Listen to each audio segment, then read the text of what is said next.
Thomas Miller. Beach was an English spy. His services enabled the British government to take measures which led to the fiasco of the Canadian invasion of 1870 and Kiel's surrender in 1871, and he supplied full details concerning the various Irish-American associations, in which he himself was a prominent member. His infiltration of the Fenians and subsequent reports and espionage greatly aided Canada in protecting itself from the Fenian raids which took place from 1866 to 1871. For 25 years he lived in Detroit, Michigan and other places in the United States, paying occasional visits to Europe, and all the time carrying his life in his hand.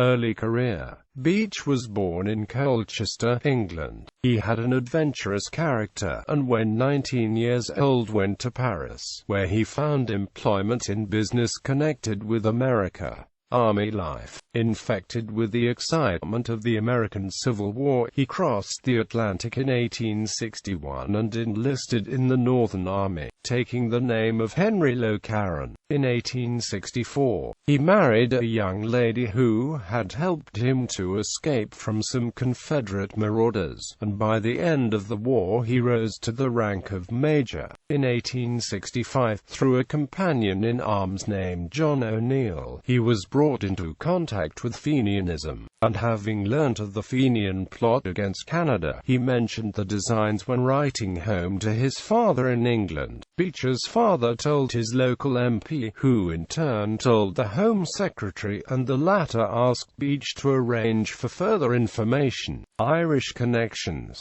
He was proficient in medicine, among other qualifications for this post, and he remained for years on intimate terms with the most extreme men in the Fenian organization. He was in the secrets of the New Departure in 1879 to 1881, and in the latter year had an interview with Charles Stewart Parnell at the House of Commons, when the Irish leader allegedly spoke sympathetically of an armed revolution in Ireland.